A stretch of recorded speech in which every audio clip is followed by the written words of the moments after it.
بسم اللہ الرحمن الرحیم۔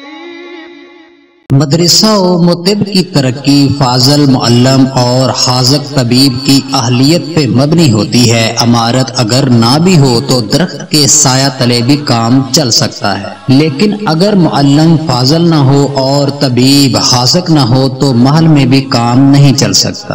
فاضل معلم وہ ہے جو طلبہ کو اپنے بھائی اور بیٹے سمجھ کر اپنے عملی نمونے سے طلبہ کے اخلاق و کردار کی تعمیر کرے۔ حاذق طبیب وہ ہے جو اللہ کی بیمار مخلوق کی خدمت کو اللہ کی عبادت سمجھ کر کرے، ہر مریض سے یکساں سلوک کرے، امیر و غریب میں تمیز نہ کرے، البتہ غریب کو امیر پہ ترجیح دے اور شفقت کو علاج سے اور خدمت کو اجرت سے افضل سمجھے، اور یہ سمجھے کہ جس اللہ کی مخلوق کی میں خدمت کر رہا ہوں وہ بڑا ہی قدردان و کریم ہے اور میری کوئی بھی چیز اس سے کبھی اوجھل نہیں۔ محبت کی 9000 سالہ تاریخ میں آج تک کسی بھی محب نے اپنے محبوب کو کبھی نہیں بدلا۔ محبت کی قبا کو ایک بار اوڑھ کر پھر کبھی نہیں اتارا جاتا۔ محبوب کی ہر ادا حسین ہو یا کبیح، محب کو حسن ہی کی ایک قسم معلوم ہوا کرتی ہے۔ آج تک کسی بھی محب نے اپنے محبوب کی کسی بھی ادا پہ کبھی نکتہ چینی نہیں کی۔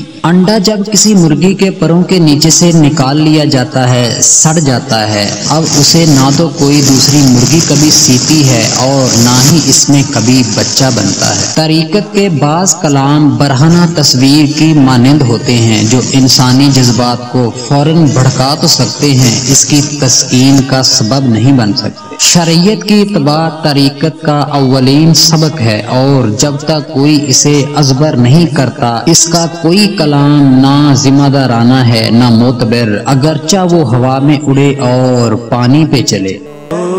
رب ہے مرحبا اللہم صلی علی سیدنا